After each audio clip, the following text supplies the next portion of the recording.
Assalamualaikum warahmatullahi wabarakatuh. Waalaikumsalam warahmatullahi wabarakatuh. Ustadz Danu Official Channel. Kemudian dari Pak Haji Hasan juga, Haji Hasan Bisri BFC. Alhamdulillah kita bisa kumpul lagi di tempatnya Pak Ustadz nih, di klinik. Alhamdulillah, udah lama sih yang kesini. Ustadz Azhar juga ya? Sama. Kalau kesini udah lama, tapi di Circle baru minggu kemarin ketemu. Kalau di sini sama-sama udah lama. Sempet tidur dulu 2 bulan. COVID. Alhamdulillah sekarang udah sehat ya? Iya, tinggal sisa-sisanya ya. Sisa-sisa. Mungkin ini harus banyak istighfar aja. Ah, itu dia. Bener, Pak Ustadz. Memang di kondisi seperti ini, apapun itu kita harus lebih mendekatkan diri kepada Allah. Betul. Tidak hanya dalam urusan pekerjaan yang memang itu juga ibadah, tapi ibadah yang sebenarnya mungkin orang mau pergi haji, ya, mau umroh, mau berangkat ke sana juga sekarang prosesnya lebih ketat ya Ustadz ya? Iya, sekarang banyak kebijakan baru dari kedua pemerintah sih. Tapi yang paling ketat dari Saudi. Karena Saudi ini saat ini kan ada kurang lebih sekitar 20 negara yang diblok, tidak bisa masuk. Kenapa itu diblok begitu?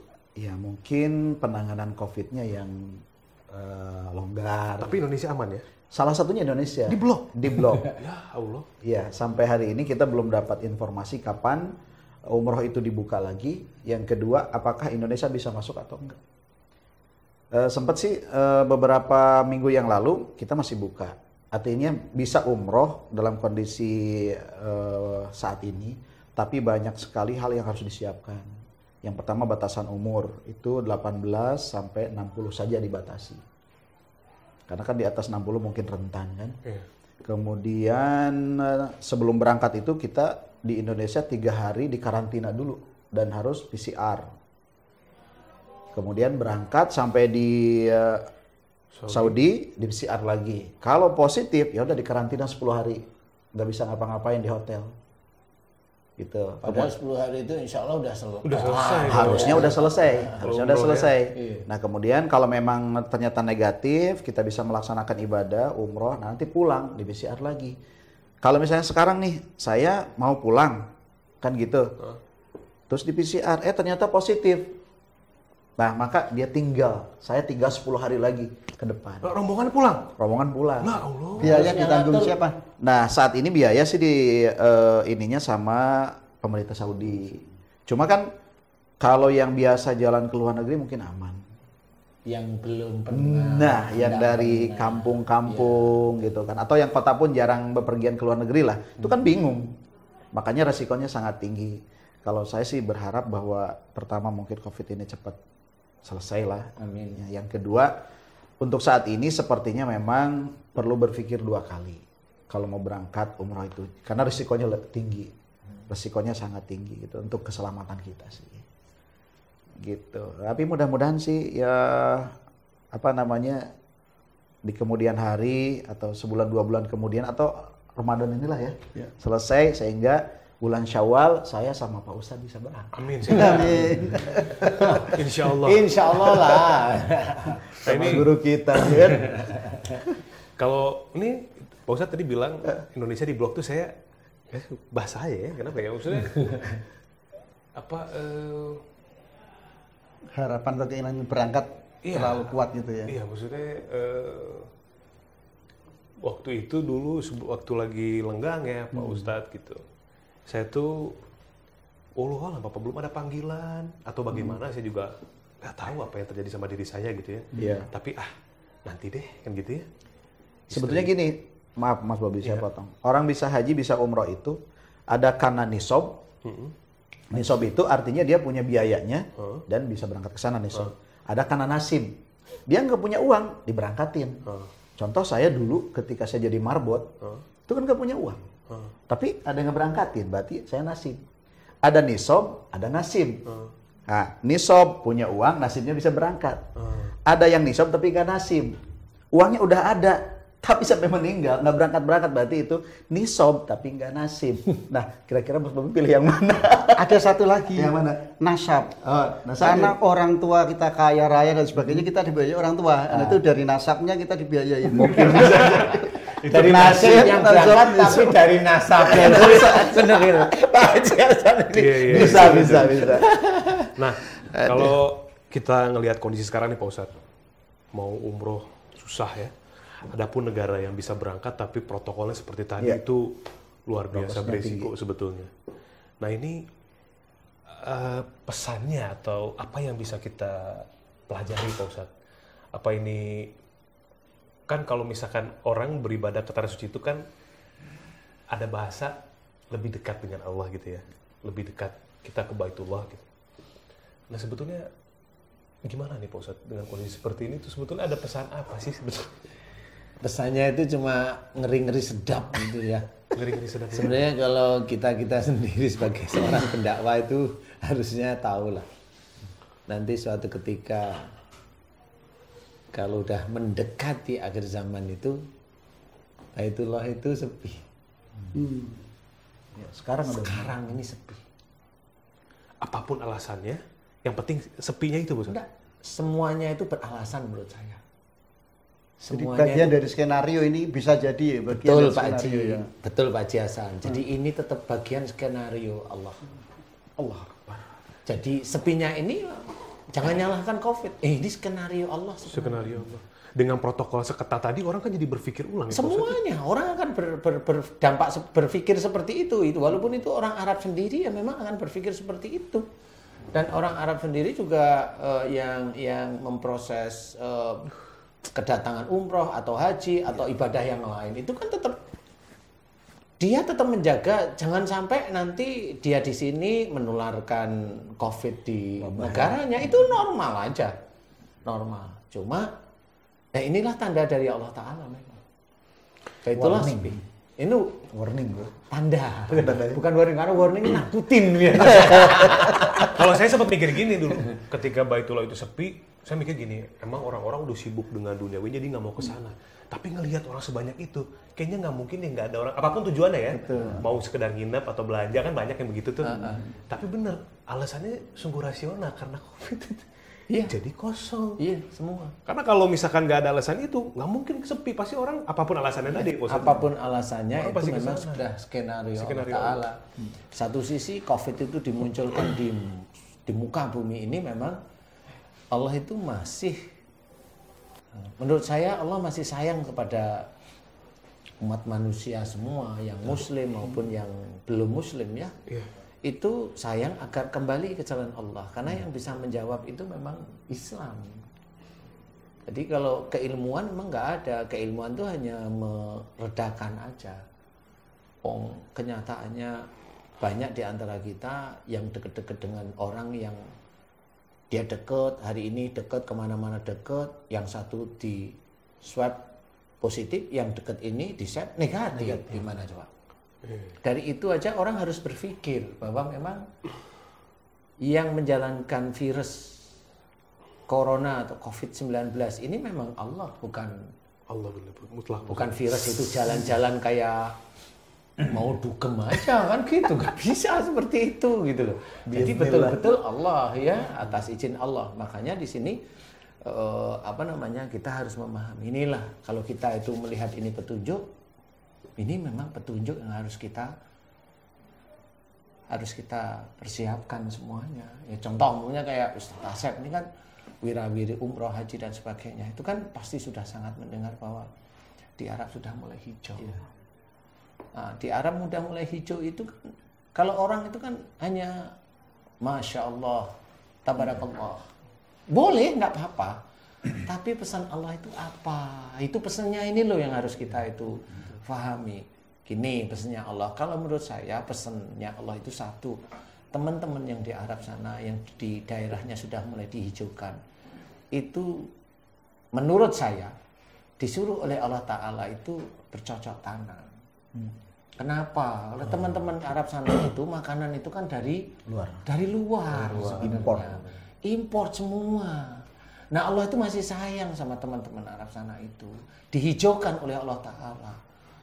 Belajar untuk sebenarnya itu tanda-tanda Allah. Tapi kalau memang teman-teman tahu tidak tahu kan nggak ngerti juga saya. Hanya menganalisa dari sisi kejadian-kejadian yang terjadi aja sebenarnya. Jadi dari mulai panas didinginkan. Jadi di situ mulai bakteri-bakteri yang memang dia itu hidup di hawa-hawa anget mulai hidup. Kemudian yang dulunya di situ itu ada bertebaran bibit-bibit tanaman yang anget-anget aja dia hidup, jadi tidak panas, jadi hidup semua akhirnya. Itu cara Allah ya. Abu panas, salju ini kan lama-lama kan hawanya di situ kan ya hawa-hawa nggak terlalu panas. Tidak terlalu panas. Sebenarnya begitu cara Allah Ta'ala. Iya. Tapi Pak Ustadz, untuk teman-teman sendiri mungkin yang di Arab ya, melihat lahan hijau seperti itu, apa yang mereka pikirkan kan? Ya, sebetulnya yang paling utama kita harus merujuk kepada hadis Rasulullah yang mengatakan bahwa apabila padang Arafah sudah menghijau, maka itu tanda-tanda, salah satu tanda-tanda kiamat sudah dekat. Ya, dan saat ini padang Arafah itu kalau misalkan di Indonesia udah kayak taman. Udah kayak taman. Dulunya kan pasir aja. Gersang. Iya, gersang. Iya, padang pasir memang gitu. Nah, sekarang itu jadi kalau kita melaksanakan ibadah haji sudah tidak lagi terasa begitu panas, menyengat karena sudah ada pohon-pohon kan begitu. Dan itu pohon-pohonnya bukan kecil-kecil, udah besar-besar. Gitu. Nah, kemudian kalau saya perhatikan saudara-saudara kita yang ada di mana di Saudi, justru saat ini kalau saya perhatiin kalau alam bisawab kayaknya justru malah semakin menjauh gitu. Ya, dari sisi akhlak dan sebagainya itu kayaknya gimana ya? Karena kemarin saya sempat baca di sebuah media online bahwa pemuda-pemuda sana itu sekarang itu lebih suka menonton dalam tanda kutip ya. Nah, itulah. Gitu. Jadi sekarang mereka diserang dengan video-video itu. Nah, jadi artinya mereka itu tidak paham walaupun ada di tempat yang di mana Al-Quran dan Rasulullah lahir, nggak paham tentang tanda-tanda yang saat ini terjadi. Tidak mempelajari juga ya Ustaz. Iya, Betul juga Ustaz. Beberapa minggu yang lalu saya juga baca. Jadi di sana itu ada gerakan untuk menanam berapa itu istilahnya 1000 pohon atau apa gitu di Arab itu. Iya. Termasuk di Riyadh itu. Dan tidak hanya di Riyadh, di sekitar situ juga ada gerakan-gerakan semacam itu untuk menambah menghijaukan itu. Itu kan berarti memang kurang Betul. paham kali ya. Dan salah satunya lagi sekarang itu kan di Jeddah sedang dibangun sebuah tower yang akan memiliki ketinggian di atas 1000 meter. Kingdom Tower itu ya. Nah, kalau sekarang kan di Dubai, Burj Khalifa. Burj Khalifa kan 900 sekian meter. Nah, di Jeddah justru sekarang akan didirikan sebuah bangunan pencakar langit di atas 1000 meter. Itu menurut ini adalah peradaban kan gitu. Padahal ya kembali lagi kepada hadis-hadis Rasulullah itu kan ya salah satu tanda-tanda kiamat akan segera tiba itu apabila gedung-gedung pencakar langit sudah berdiri di mana-mana. Kan gitu. Nah, balik lagi kalau masalah bagaimana teman-teman kita yang ada di sana sepertinya memang degradasi moral itu sekarang lagi sangat digrogoti. Bobrok gitu lah istilahnya Pak Ustadz ya. Seperti itu. Ya, ini memang balik lagi sih tidak mesti bahwa di sebuah tempat yang suci itu orang-orangnya ini semua Religius, alim semua. ya. Karena saya punya ustadz di sana ya, artinya pembimbing jamaah saya itu justru ngajari anak Arab untuk baca Al-Quran. Oh, orang sini. Orang Madura. Orang Madura. Jadi orang Madura, tapi justru malah ngajarin penduduk sana gitu loh. Baca Al-Quran. Kan aneh kan, harusnya kebalik dong kan gitu. Ini mungkin salah satunya bahwa di sana itu tidak menjadi jaminan orang lahir besar di sana itu bisa baca Al-Quran, kemudian faham Al-Quran dan juga Bisa mengamalkan. hadis. Ya, betul. Bahkan punten nih, ada juga dari wilayah dekat dengan Mekah Madinah belum pernah umroh, belum pernah haji, belum pernah menginjak Masjidil Haram. Aduh. Gitu ya. Jadi tinggalnya di ya lingkungan lah gitu kan. Yang paling terdekat ke Jeddah kan, Jeddah. Ada yang belum pernah datang ke menengok Masjidil Haram. Kalau Jeddah kan yang jelas menurut pandangan saya kan bukan orang miskin lah Ustaz. Oh iya, kota internasional Iya kan. bukan Maju orang miskin gitu ya. Aduh, ya memang Caranya dekat ya. dekat dengan Mekah. Ini kalau kita kaitkan dengan dukhon nih Pak Ustadz ya. Dari mulai tadi tanah mulai hijau, kemudian saya mulai pikir gini loh. Al-Quran itu ada sebagai petunjuk di masa depan gitu ya. Tetapi pada masanya orang justru tidak mengetahui. Allah sudah memprediksi, Allah sudah membuat sedemikian luar biasa Al-Quran itu karena walaupun sudah ditulis tapi nanti orang nggak ngeh gitu. Ustaz gitu. Jadi akhirnya petunjuk itu diberikan kepada mereka yang memang membaca buku petunjuk kan begitu. Nah, ini sebetulnya untuk menghadapi dukhon ini kan untuk semua umat nih Pak Ustaz. Untuk orang yang mengetahui Al-Quran, membaca, kemudian mengamalkan, kemudian juga untuk yang tidak. Sebetulnya bagaimana, apakah orang itu nanti, orang-orang ini akan fahamkah ketika dukhon itu terjadi? Atau bagaimana Pak Ustaz? Ini gimana ini Pak Ustaz? Kayaknya, kalau saya mengamati selama ini memang orang jarang paham tuh. Jarang paham. Akhir zaman itu kayaknya orang jarang paham. Termasuk jadi, orang yang beriman sekalipun? Ya. Karena akhir zaman itu menurut beliau itu bisa dikatakan nggak akan datang saat ini gitu loh, mikirnya itu seperti itu. Mikir jauh ya. Iya, mikirnya itu jauh karena tanda-tandanya saya nggak lihat kan saya. Padahal tanda-tanda itu pasti akan diberikan oleh Allah Ta'ala kepada orang-orang yang menurut Allah Ta'ala imannya cukup bagus. Tanda-tanda itu seperti itu. Imannya cukup bagus. Jadi tidak hanya cuma membaca literatur aja, tetapi membaca keadaan. Jadi orang yang kelihatannya dia itu Islam, tetapi dia katanya Tuhannya hanya Allah, tetapi kenyataan aplikasi sehari-hari Tuhannya banyak. Tuhannya itu bisa anaknya. Loh kok anaknya? Dibangga-banggain anaknya. Masih rezeki buat saya. Iya. Kemudian kesuksesan anak. Kemudian kesuksesan dia sendiri. Jadi dia menuhankan pekerjaannya. Kalau dia itu cerdik pandai, dia menuhankan otaknya. Nah, itu tetap Tuhannya dia yaitu bukan Allah. Allah itu hanya cuma sekedar duhur kita sholat. Hanya itu dok. Berapa menit sih? 5 menit paling ya. Asal kita sholat. Tuhan yang beneran yang dikatakan Allah itu yang mana? Kadang nggak paham. Nah, inilah yang sebenarnya akhirnya keimanan orang Islam sendiri itu sebenarnya sudah tergerus. Kalau saya amati itu tergerus. Contoh orang Islam dengan orang Islam saling ejek. Ini golongan ini dengan ini saling ejek itu langsung ini saling menghancurkan, nggak boleh. Orang Islam yang kelihatannya baik mengejek orang Islam yang menurut dia kelihatannya dia itu tidak baik. Menurut dia. Ya masih alhamdulillah orang yang diejek itu senyum-senyum kan gitu ya. Ini orang yang mengejek itu punya kelompok yang besar umpamanya. Lah kelompok besar ini semuanya ngejek yang begini. Lah kan udah tahu. Ini syahadatnya sama. Allahnya sama. Kitabullah jelas. Mau berhaji kemana jelas. Nabinya sama. Betul. Gitu. Diejek. Dilemahkan menurut cara dia yang sebenarnya itu bukan cara Rasul sebenarnya. Lupa bahwa ini saudaranya yang sebenarnya nggak perlulah bicara seperti itu. Kan gitu ya. Kalau memang dia berbudi baik benar-benar seperti sunnah Rasul, ya berpikir aja. Dia harus berpikir bahwa itu saudara saya, nggak boleh saya ngomong seperti ini. Itu kan berarti dia hafal benar tentang hadis, hafal benar tentang Quran sebenarnya. Nah inilah yang menjadikan iman itu yang saya amati itu tergerogoti karena egonya dia, karena emosinya dia, karena merasa benarnya. Orang Muslim yang dia merasa benar tentang apa yang dia kerjakan, apa yang dia ketahui tapi dia tidak dijalankan, dia hanya merasa benar. Itu dianggap sesat oleh Allah Ta'ala. Allah yang menganggap sesat orang tersebut. Kalau kelompok satu merasa lebih benar, lebih baik daripada kelompok yang lain, Muslim, itu udah dianggap musyrik oleh Allah Ta'ala. Allah yang menganggap musyrik, bukan kita.